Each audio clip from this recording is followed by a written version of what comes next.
sharing from the heart, you know, and the gift that you're sharing with people and the openness that you're sharing yourself really allows people to get an insight, a mirror into the authenticity, but also, you know, I think the genuine nature to just be as you are right now. You know, I don't have to know how to be perfect or what it looks like and priestly and ministerial. I don't have to look like any of that. I can be myself and share from that place and still nurture your spirit. And go ahead. And that's what people want. I'm often questioned because, you know, as you know, I'm not a stepper because I'm not that proficient. I'm good enough to get around the dance floor. I enjoy stepping, and people say, "Oh, he's a stepping preacher."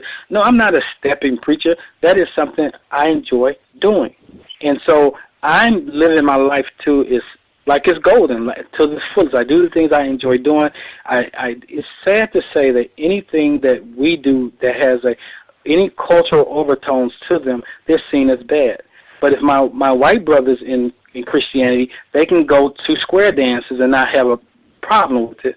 But my black brothers and sisters of the cloth have a problem with me because I'm stepping. You in the nightclubs. Let me explain something to you. If I'm a light, I need to be where there is night. I need to be the light that's shining in darkness. But, you know, that goes back to a number of different things. You brought up the point about how people were preaching things when they couldn't read. You know, right. A lot of the structure that we've been given inside of the religion of Christianity came from a way to control, to dictate how people gathered, to dictate how people came together, to dictate how people had this joyful life. So, you know, in our culture, you're not to have a joyful life because you've been trained to believe that your joy is on the other side when you die. Right, so, and that control thing is but key. Kiela said it last night. She said, we don't need to ask permission anymore. Inside of our relationship with our spirit, inside of our relationship with God, that's where we find our freedom. Now, here's the problem with that. When you've been told from the time that you are a child to the time that you go to your grave that you are a child of God, this is a problem. Yep, we have taught that children in our society, children needs direction. Children need somebody to tell them something. So you got grown people that say, I don't say I'm a child of God. I say I'm a son of God. And there's a distinct difference. Because until I become an adult child of God, here's that. Why would God give me full authority to lay hands on the sick and see them recover if I'm a child? Here's the problem. If I'm a child, nobody will ever die. Because when grandmama is 99 years old, can't see, can't hear, I'm still going to be praying that she's still alive. So until I reach maturity, then I don't see the ability to lay hands on and see them recover. Because if it was up to me, everybody who I like, I would lay hands on them to see them healed, going against maybe that situation that is in their life right now, that sickness, that suffering. See, we learn through suffering. And so I'm saying is, when you mature, you will begin to use the laws of God. Like I have a level of maturity to manifest certain things in my life because I learned that certain things I should not manifest because I'm not ready for them, or it could cause me to move off center. So I always seek to do the will, to know. I try to connect my will with His will. Some people may say the Creator or the Source. I want to find out, why was I sent here? And once I know why I'm sent here, now I know what experiences I need to have. And the experiences that I am having that are not helping me to mature or grow through, then I need to let those things alone and not even allow them to be part of my space. Does that make sense to you? So back to that child thing. That child thing is getting me because what you say tells me a lot about how you deal with God. And if you see yourself as a child, then you can expect God to empower you to do certain things. But now that I'm a grown son, I don't expect my father to do certain things for me that I can do for myself.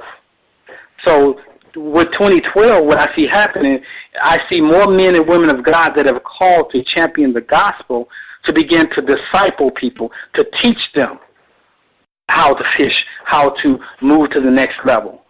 Not building fiefdoms, or people want to say how many people they got in their church. I don't have no people in my church because it's not my church. So I don't count heads. That's not important. That's not important. So Yeah. Greg, you know, the winter solstice is coming up, December 21st through the 24th, or actually I think this year it comes on the 22nd. But is that something that you give any significance to in your own? Yeah, a lot. I started about, well, actually, when you introduced me to the winter solstice back in the early 90s, it has been something that I've always been conscious of. So around this time of the year, I began to kind of shut it down and get quiet. Now, that's real interesting. When you look at the story of, you know, when you look at, we're in what's known as the Advent season, that is the coming of Christ. Here we are acknowledging the birth of Christ. And in the natural sense, we say that this is the time of year that he was born, but they really know that this wasn't the time of year that he was born. And then again, they don't really know when he was born. But why is everybody keying in on December 25th? Well, it's around the time of the winter solstice. I'm not really heavy into it, but this I do know. I'm heavy into is the story has that it has to do with the orbit. It has to do with the sun being at its lowest point for 3 days, and then it's coming up and being born again on the third day. So when we look at all of these stories as being intertwined, the problem with Christianity is we intertwine cultural holidays with what should be holy days. And we don't know how that all happened. Well, if anybody just began to Google some of this stuff, you will see, now I know what this is all about. Like, I celebrate Christmas, but I don't celebrate Christmas as the birth of Christ. I celebrate Christmas as it's a place in time where it's a German holiday, so we celebrate that to a certain extent. So all my kids grew up knowing, oh, this has nothing to do with Jesus Christ, but then they also understood that this is a time in the year that we have been taught that the birth of Christ, da-da-da-da-da. So what I do during this time, this year in particular, like I said, I started this with, I've shut everything down. But come the 21st, I think I was informed that the solstice this year is actually on the 22nd. Yes, I think so. Yeah. So what I do is try to do a period of fasting and prepare myself to go into the new year cleansing. This year I said I was going to go and visit, have a colonic done and really cleanse my system and go into the new year allowing my organs and everything to revitalize themselves. So I do that. I get quiet. I slow the activity down. All we have to do is look at nature. Yeah. It shuts down. You don't see the ants running around right now. They did what they were supposed to do, and so they're quiet right now. They got enough food, everything they need, so they can hibernate, and then they're going to come forth. And that's the same way we have to do. So this period is a time for me to get in sync with the universe. What I mean by that, I'm even looking at this year. I'm looking at my birthing chart, my natal chart. There, one of the speakers that was on, Dana Lynn, a couple days ago. She's going to do my natal chart. Now, people say he's into voodoo. No, it's not voodoo. The wise men knew that Jesus was born by following the stars.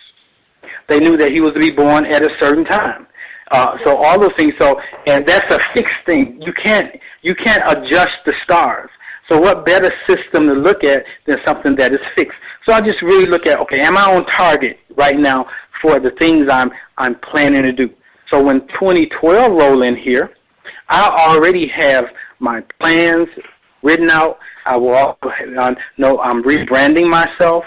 So come January, I'm ready to roll it out. Yes. So I'm just getting quiet. And I deal with 4 parts of myself during this time. I'm dealing with my mental self. I'm looking at how am I thinking, and I'm looking at what am I thinking about a lot. So I'm dealing with my mental self. I'm dealing with my spiritual self. Okay, I'm looking at where am I at spiritually. I'm dealing with my emotional self. Okay, how am I feeling? Okay, what's making me tick? Then I'm dealing with my physical self. I'm looking at, okay, do I look the way I really want to look? And I'm looking in the mirror. Do I have a gut now? Can I do something about it? I mean, the things that you can do something about, I'm looking to, and it's not to be vain. I don't want to, give me the gut so I can have a six-pack so all the ladies can see. No. I want optimal health so the spirit, the energy of the universe can reside in me. Yes. So those are some of the things I'm doing. Well, that's wonderful, Greg. That's wonderful. I think you gave a very good example of a plan of action that people can really see, and if they want to adopt it for themselves, they can. So I know that we're coming to the end of our time together, and I just want to find out if people want to engage with you, how do they contact you? Where can they find you? What kind of things do you have planned where people can participate? You said something about a spiritual institute. How yes. do people find out about that? Okay, I'm unfolding. It's called Oasis, just like in the middle of the desert, there's an oasis. So it's a spiritual institute that is called Oasis for those who thirst, and it's geared towards meeting the spiritual development of those who identify with Christianity that are going to the next level to unfold. I'm looking in January to start that up, and the information is available on my website. And the website is www. The word is Catalyst, CATALYST, Catalyst with the number 3 and the letter C. So it should be www.catalyst3c.com. If you go there, there's my website. On the website, you can access me if you want Christian coaching, Christian counseling, but I'm really shutting down the counseling piece. I'm focusing more on coaching because I believe people can heal themselves if they're given the right tools, but then they need the coaches that give them the level of accountability to move forward. In addition, on that site, you can reach me in terms of to communicate with me. You can also reach me on Facebook. I'm on Gregory Stanton. There's 2 of us. There's my son and there's me. So if you want the son, you can get him, but if you want the father, you get me. And I'm always out there having general dialogue with the people, amongst the people. So those are 2 ways you can reach me. So right now, I'm not going to really roll out the product line because I'm still getting clarity. So come January, if you hit me out on my website, you'll get on my mailing list, my email, I'll shoot you an email, let you know what's going on. January 8th will be the rollout date, and that's going to be at the theater that's located on the west side, Lawndale, right off of Roosevelt and Holman. You may know it as the IYSC Theaters. Starting on the 8th of January, I'll be over there on Sunday mornings from 8 to 12, but I'm going to have a variety of things going on during that time, not just church. It won't be church. So if you're looking for music, the word of music is muse. The word muse means to entertain. This ministry is not about entertainment. It's about personal development. For that, it's not the place to be.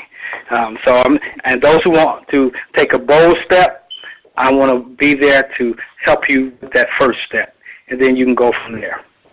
Very good. Thank you so much, Greg. I really appreciate your time, and I appreciate you as a person. I just love that we're still connected after all these years, and we've gone through things together, and we've really given each other room to grow, and I love being able to call you my God brother, and you definitely inspire me. I've had a great conversation with you tonight. Is there any last words that you'd like to say before we sign off tonight? Just believe in yourself. That's my word to everyone who is on the call. Know that God has created you